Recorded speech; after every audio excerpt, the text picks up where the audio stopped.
રણજીત બહાર નીકળ.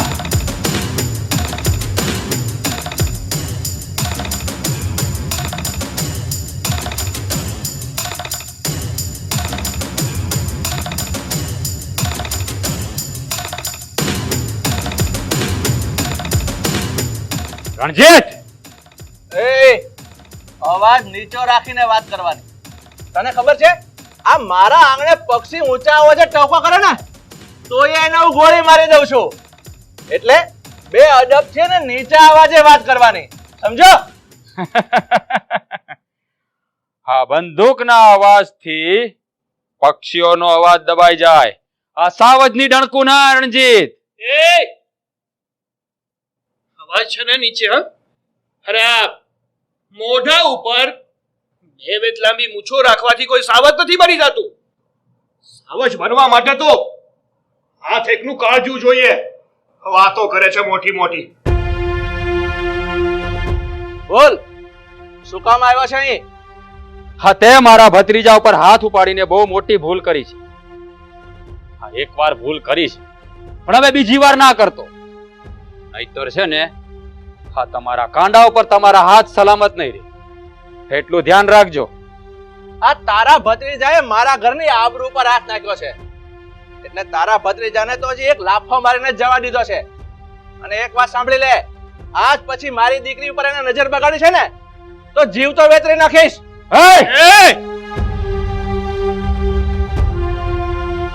આ બધી જે તારી દાદાગીરી છે ને એ તારી પાસે રાખજે. મારા માર્ગમાં વચ્ચે નહીં આવતો. હા, મરદની વાતોમાં બૈરા નો બોલે ને તો વધારે સારું. કારણ કે છે ને, બાયુની બુદ્ધિ છે ને, હા, પગની પાનીમાં હોય. એટલે તમે જમાર્યો ને એમાં જ બધાની ભલાઈ છે.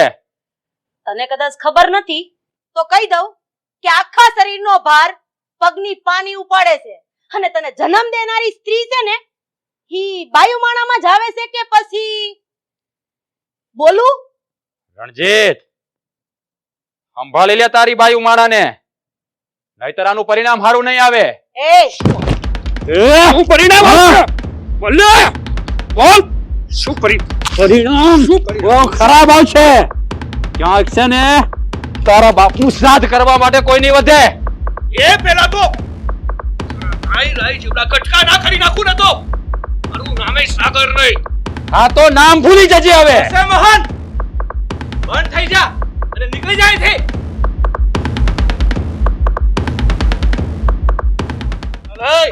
નીકળ.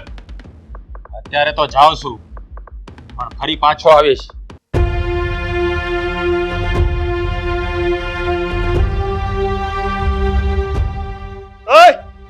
એક વાત છે ને, ધ્યાનથી સાંભળતો જા. આ તારા ભત્રીજાને જેમ સમજાવવો હોય ને એમ સમજાવી દેજે કે મારી બહેનના સપના એ સપનામાં પણ ના જોવે, નહીતર એના હાથ પગ સાજા નહીં રહે, ડાયરેક્ટ યમલક પહોંચી જશે. હા, જા. જોઈએ કે યમરાજ પાસે કોણ જાય છે.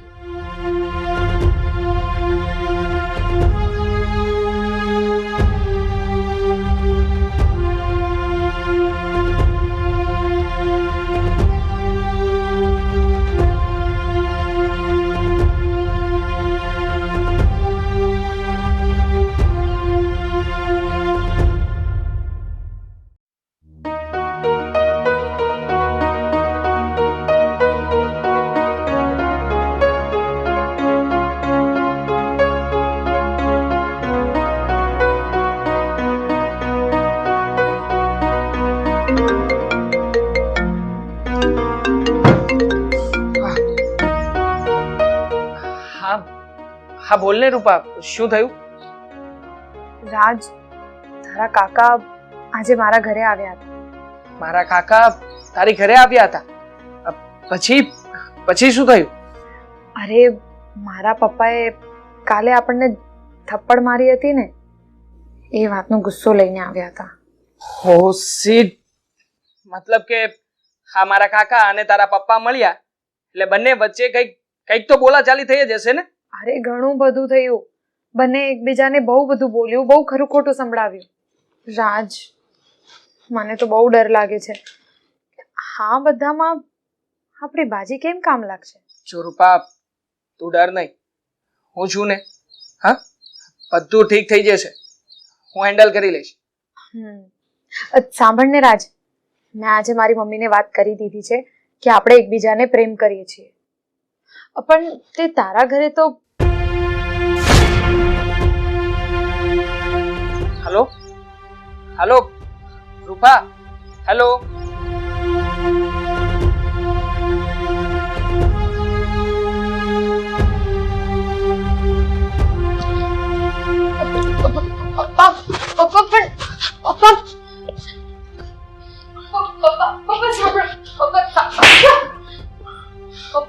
સાલી હરામખોર, તારી આટલી બધી હિંમત કે તારા બાપની છાતી પર પગ મૂકી મારા દુશ્મનના ઘર સુધી ગઈ અને એ હરામીના છોકરા સાથે પ્રેમ કરવા લાગી. અરે શાંત થઈ જાવ તમે. હું સમજાવીશ ને એને. અરે સમજાવવાને એને હોય જેને ભૂલ કરી હોય, અને આણે તો અપરાધ કર્યો છે. મારી પીઠ પાછળ ખંજર ભોંક્યું છે આણે. આનું તો હું જીવવું હરામ કરી નાખીશ. એટલે તમે તમારી દીકરીને સજા આપશો? અરે તમારા કાળજાના કટકાને સજા આપશો? રાધા, અમારા મન અમારા પરિવાર કરતા અમારી આબરૂ વાલી હોય છે, અને મારી ઇજ્જત અને આબરૂ પર કાળો દાગ લાગશે ને તો એના જ ખૂનથી એના કરમ લખીશ. પછી મારી દીકરી હોય કે દીકરો. એક વાત સાંભળી લે રાધા, આજથી આ રૂપાનું કોલેજ જવાનું બંધ, અને આ મોબાઈલ ફોન તને નહીં મળે. આજથી તારું મોબાઈલમાં વાત કરવાનું પણ બંધ. સાંભળો, આટલો બધો ગુસ્સો કરવાની જરૂર નથી. તમે મોબાઈલ એને આપી દો. અને બસ રાધા, તારે મારા કામમાં દખલ આપવાની જરૂર નથી. તું તારું ઘર સંભાળ.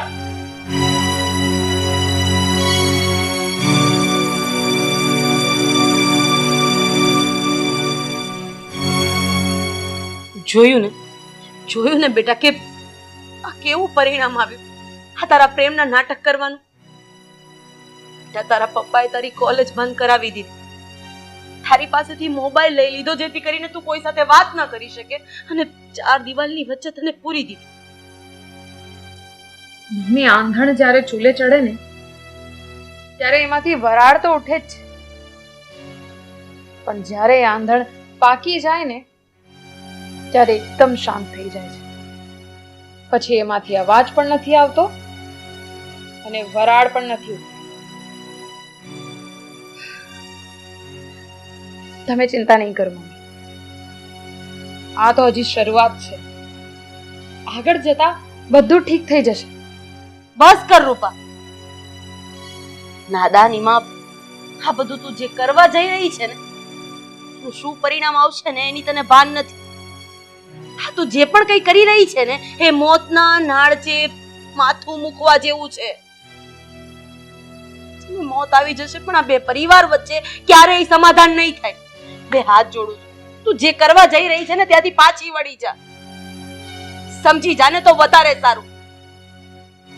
મમ્મી પણ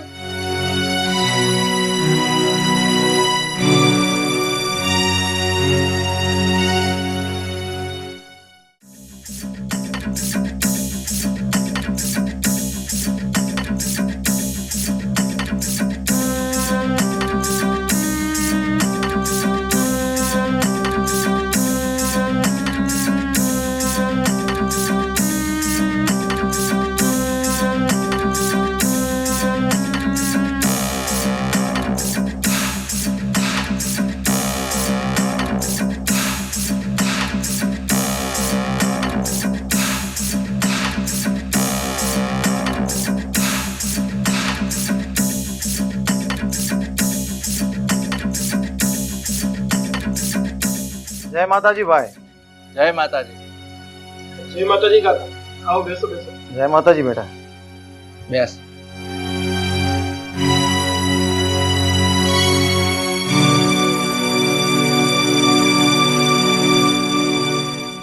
બોલો ભાઈ, આ કેમ અચાનક મને યાદ કર્યો? કઈ થયું છે? દેવરાજ, થયું તો નથી પણ હવે થવા જઈ રહ્યું છે. આપણા દુશ્મનો હવે માથું ઉચકી રહ્યા છે. અત્યાર સુધી તો એની નજર આપણી મિલકત પર હતી, પણ હવે એ હરામખોરો આપણા ઘરની આબરૂ પર નજર નાખી રહ્યા છે. શું વાત કરી રહ્યા છો મોટા ભાઈ? કોણે ખરાબ નજર નાખી છે આપણા ઘર ઉપર? નામ આપો મને એમનું. આજે ને આજે ના હાડકા પસલી જો એક નો કરી નાખું ને, મારું નામ દેવરાજ નહીં. કાકા, આપણો જૂનો દુશ્મન બીજું કોઈ નહીં, ગોવિંદ ભાણ. એનો દીકરો રાજભાણ છે ને, એ આપણી રૂપલ સાથે પ્રેમ કરે છે. એ સાલા હરામીએ મારી દીકરીને ભોળવીને એની પ્રેમ જાળમાં ફસાવી છે. ઈ કપાતરના પેટના એ આપણા ઘરની આબરૂ પર હાથ નાખ્યો છે. દેવરાજ, ઈ આ ગોવિંદ ભાણના કપાતર દીકરાએ કદાચ આપણી જમીનનો એક ઉઠો જમીન દબાવ્યો હોત ને તો હું ગમ ખાઈ જાત, પણ નહીં, સાલાએ મારું નાક દબાવ્યું છે. હવે ઈ કપાતરનો દીકરો સાલા નાલાયકનો ગંદો હાથ મારી દીકરીને પાલવ સુધી પહોંચે ને એ પેલા તોડી નાખે એનો હાથ. જાઓ. મોટા ભાઈ, તમે હવે ચિંતા નહીં કરો. હા તો હું કરીશ જ. એને કદાચ આપણા જીવ ઉપર હાથ નાખ્યો હોત ને તો હું ચલાવી લેત, પણ એ હરામીએ આપણી આબરૂ ઉપર હાથ નાખ્યો છે, એ હું ક્યારેય નહીં ચલાવી લઉં. ચાલ સાગર, પહેલા હથિયાર. હા કાકા, આજ સુધી કોઈની હિંમત નથી થઈ કે આપણી રૂપલ ઉપર આંખ ઊંચી કરીને જોવે, અને આ નાલાયકે એની સાથે પ્રેમ કરવાની કોશિશ કરી તો આને જીવતો ના ભંડારી નાખ્યા ને તો એ મરદના દીકરાને. ચલો ચાલ.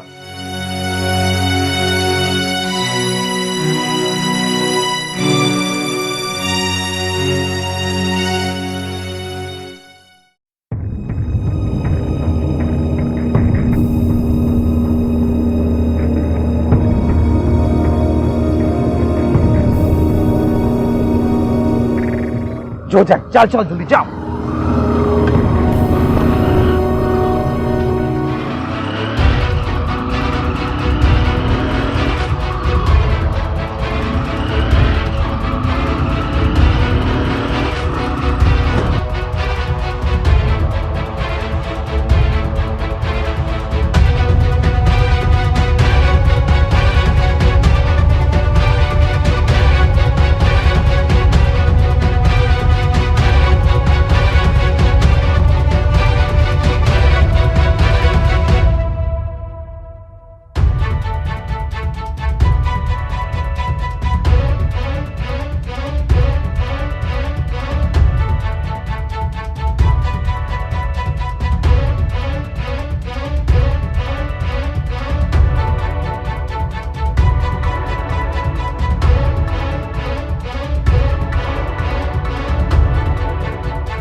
સાગર.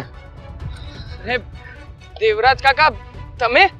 હા, હું તને તારા કાળા કરતૂતોની સજા આપવા આવ્યો છું. કાળા કરતૂતોની સજા? અરે મને કઈ સમજાતું નથી કે તમે શું કહી રહ્યા છો, અને મેં એવું તે વળી શું કર્યું છે? સમજાઈ જશે. અમારી બેન દીકરીઓ ઉપર નજર બગાડે છે ને પાછો પૂછે છે કે શું કર્યું એમ. કાકા, લઈ લો અને પટમાં. ચૂપ, ખોટું કરી રહ્યા છો. અરે પણ મારી વાત તો સાંભળો. મેં પણ કઈ હાથમાં બંગડીઓ નથી પહેરી, યાદ રાખજો. તો તારી બંગડી કેમ તૂટે છે ને તે બતાવ.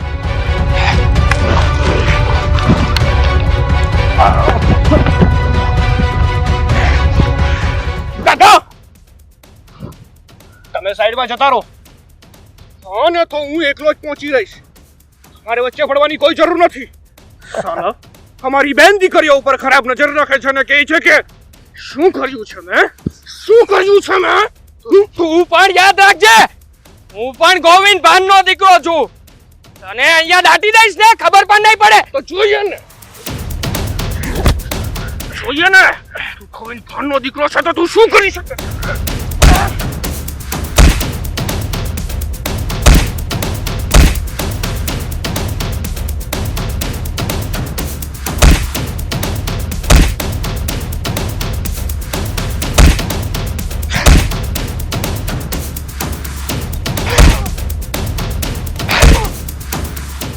તો સાલો સાગરને પૂગી જશે. મારે કંઈક કરવું પડશે.